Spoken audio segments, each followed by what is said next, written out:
स्वागत है आप सभी का एनर्जी कंजर्वेशन सब्जेक्ट में। तो पहले चैप्टर से हम लोग ऑब्जेक्टिव टाइप क्वेश्चन देखते हैं। आप लोगों का जो एग्जाम है ऑब्जेक्टिव टाइप क्वेश्चन आएंगे, तो हम लोग कुछ प्रैक्टिस कर लेते हैं कैसे क्वेश्चन आ सकते हैं। पहला है, ऊर्जा स्रोत जो प्रकृति में पाए जाते हैं या इकट्ठा होते हैं। जो नेचुरल में स्टोर या प्रकृति में पाए जाते हैं वो कौन सा सोर्स होता है? Primary energy source. ऑप्शन रहेगा primary energy source, secondary energy source, both, दोनों एक साथ हो सकते हैं, नन अवेलेबल। तो जो प्राइमरी एनर्जी स्रोत है ऊर्जा जो प्रकृति में इकट्ठा होते हैं वो प्राइमरी एनर्जी स्रोत होते हैं। तो आप लोग प्राइमरी एनर्जी स्रोत पर निशान लगा देंगे। ये पहला वाला सही है। ये इसी तरह अगला, नेचुरल गैस में कितनी परसेंटेज शामिल होता है? नेचुरल गैस जो होता है 95 से 99% एथेन। दूसरा है 95 से 99% मेथेन। सी ऑप्शन है 95 से 99% मेथेन एंड एथेन का दोनों का मिश्रण। और डी है नन्ना बेबम। तो आपका 95 से 99% एथेन होता है नेचुरल गैस में। तो ये ऑप्शन आपका सही है। इसी तरह अगला क्वेश्चन, प्राथमिक ऊर्जा में जीवाश्म ईंधन की कुल कितनी होती है, कितनी परसेंटेज होती है? तो पहला ऑप्शन लगभग 95%, दूसरा लगभग 75%, लगभग 95% और डी ऑप्शन 55%। तो इसमें आपका पहला ऑप्शन सही है, 85% होती है प्राथमिक ऊर्जा में जीवाश्म ईंधन की मात्रा। ऐसे ही क्वेश्चन आपके ज्ञान में आएंगे ऑब्जेक्टिव टाइप के ही। अगला जो चौथा है, अक्षय ऊर्जा को किस नाम से और जानते हैं? पहला ऑप्शन इसमें है कमर्शियल एनर्जी, दूसरा है renewable energy, primary energy, secondary energy. Akshay ऊर्जा वो होते हैं जो कभी समाप्त न होने वाली ऊर्जा। तो कभी समाप्त न होने वाली ऊर्जा रिन्यूएबल एनर्जी होती है। इसको नवीकरणीय ऊर्जा भी बोल सकते हैं, अक्षय ऊर्जा भी बोल सकते हैं, इसे नॉन कन्वेंशनल एनर्जी भी बोल सकते हैं, जो कभी समाप्त न होने वाली ऊर्जा। तो कई नाम से पूछ सकता है इसको।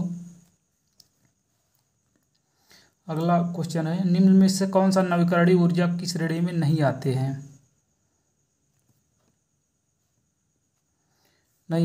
नंबर 1 सोलर एनर्जी, दूसरा है विंड एनर्जी, सी है जियोथर्मल एनर्जी और डी ऑप्शन है रॉ ऑयल। जो सोलर एनर्जी है जो कभी ख़त्म नहीं होने वाली एनर्जी है, ये भी रिन्यूएबल एनर्जी में आते हैं। नवीकरणीय ऊर्जा में विंड भी कभी ख़त्म न होने वाली ऊर्जा है, नवीकरणीय ऊर्जा में ये भी आती है। जियोथर्मल, ये पृथ्वी के अंदर हीट से हम ऊर्जा प्राप्त करते हैं, ये भी कभी ख़त्म न होने वाली ऊर्जा है।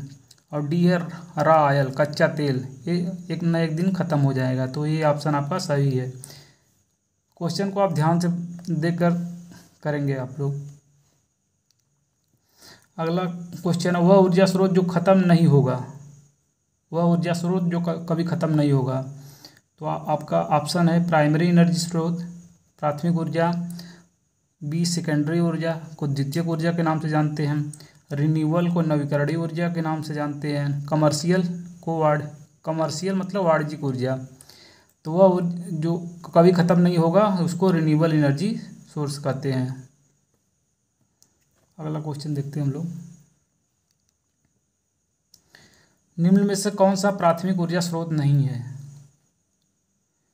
प्राकृतिक गैस, तेल, बिजली, लकड़ी, बिजली।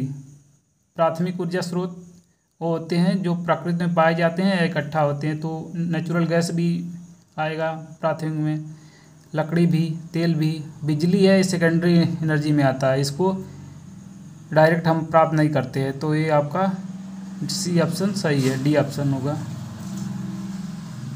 डी ऑप्शन सही है यहाँ पे। अगला क्वेश्चन, निम्न में से कौन सा वाणिज्यिक ऊर्जा स्रोत है? वाणिज्य मतलब कमर्शियल एनर्जी। कमर्शियल मतलब वो जिसका एक बाज़ार में हम एक मूल्य पे खरीदते हैं। बिजली को भी खरीदते हैं, तेल भी खरीदते हैं, कोयला भी खरीदते हैं। डी ऑप्शन है ऑल ऑफ एबव। तो लास्ट ऑप्शन सही रहेगा, सभी है कमर्शियल एनर्जी में आते हैं।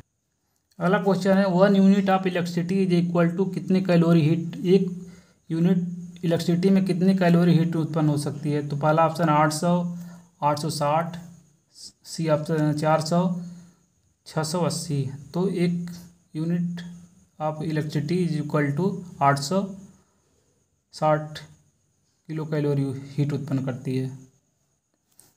अगला क्वेश्चन है वायु प्रदूषण में किसका सर्वाधिक योगदान है। वायु प्रदूषण में सबसे ज़्यादा किसका योगदान है। तो पहला ऑप्शन है कार्बन मोनोऑक्साइड, दूसरा है बी ऑप्शन हाइड्रोकार्बन, सी है सल्फर डाइऑक्साइड, डी ऑप्शन है धूलकण। तो कार्बन मोनोऑक्साइड जो है वायु प्रदूषण का मेन कारण यही है, कार्बन मोनोऑक्साइड।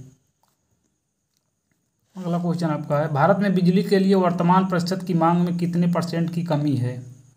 मतलब जितना बिजली आपको मिल रही है कितनी % की कमी, मतलब आप लोग यूज कर घरों में आती होगी बिजली, लगभग कुछ कटता होगा 12 घंटा 14 घंटा, तो उसमें कितने % की कमी है। तो इंडिया में 14% की कमी है, जितना आपको चाहिए उतना मिल नहीं पाता बिजली। तो आपका 14% ऑप्शन सही है। अगला क्वेश्चन देखते हैं भारत की प्राथमिक ऊर्जा खपत है दुनिया का 1/29वां भाग, बी ऑप्शन दुनिया का 1/16वां भाग, सी ऑप्शन है दुनिया का 1/7वां भाग, डी ऑप्शन है दुनिया का 1/20वां भाग। तो 1/29वां भाग आपका खपत करता है दुनिया का प्राथमिक ऊर्जा। अगला क्वेश्चन है विश्व में तेल भंडार में आखिरी समय तक रहने का अनुमान है।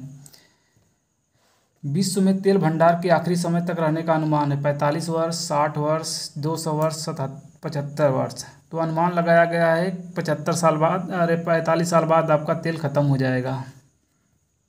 इसी तरह विश्व में गैस भंडार के आखिरी समय तक रहने का अनुमान है 45 वर्ष, 65 वर्ष, 60 वर्ष, 75 वर्ष। तो आपका 65 वाला ऑप्शन सही है। 65 साल बाद आपका गैस भंडार खत्म हो जाएगा। इसीलिए हम ज़्यादा से ज़्यादा रिन्यूएबल की ओर भाग रहे हैं, रिन्यूएबल एनर्जी सोर्स पे। विश्व में किस देश के पास वैश्विक कोयला भंडार का सबसे बड़ा हिस्सा है। जो कोयला का सबसे बड़ा भंडार किसके पास है। ऑप्शन आपका है रूस, चीन, यूएस संयुक्त राज्य अमेरिका, डी है भारत। तो यूएस के पास सबसे ज़्यादा कोयला का भंडार है, संयुक्त राज्य अमेरिका के पास। अगला क्वेश्चन आपका विश्व में कोयला और लिग्नाइट का चौथा सबसे बड़ा उत्पादक कौन सा है। लिग्नाइट कोयला का एक प्रजाति कोयला है। पहला है संयुक्त राज्य अमेरिका, बी है रूस, सी है भारत, डी है चीन। तो सबसे ज़्यादा लिग्नाइट कोयला इंडिया में पाया जाता है। अगला क्वेश्चन हम लोग देखते हैं जीडीपी की प्रति यूनिट ऊर्जा को खपत को निम्न कहा जाता है। ऑप्शन आपका ऊर्जा अनुपात, ऊर्जा की तीव्रता, प्रति व्यक्ति उपभोक्ता, नन्ना बेबम। तो आपका ऊर्जा की तीव्रता एनर्जी इंटेंसिटी कहा जाता है। ये वाला ऑप्शन आपका बी वाला ऑप्शन सही है। कुछ 60 क्वेश्चन आप लोग देख लेते हैं। ग्रीन हाउस गैसों की संकल्पना किसने की थी। जोसेफ फोरियर ने ग्रीन हाउस गैसों की संकल्पना की थी। अगला क्वेश्चन है जैसे पर्यावरण में ग्रीन हाउस प्रभाव में वृद्धि का मुख्य कारण क्या है। Carbon dioxide. अगला क्वेश्चन जैसे ग्लोबल वार्मिंग के लिए कौन सी गैस मुख्य रूप से उत्तरदायी होती है। ग्लोबल वार्मिंग के कारण जो टेम्परेचर इंक्रीज हो रहा है दिन पर दिन, तो मेन गैस है मेथेन, कार्बन डाइऑक्साइड और जलवाष्प। अगला क्वेश्चन है वायु में कार्बन डाइऑक्साइड की बढ़ती हुई मात्रा से वायुमंडल का तापमान धीरे धीरे बढ़ रहा है, क्यों। क्योंकि कार्बन डाइऑक्साइड सोलर रेडिएशन को एब्जॉर्ब कर रहा है, अवशोषित कर रहा है।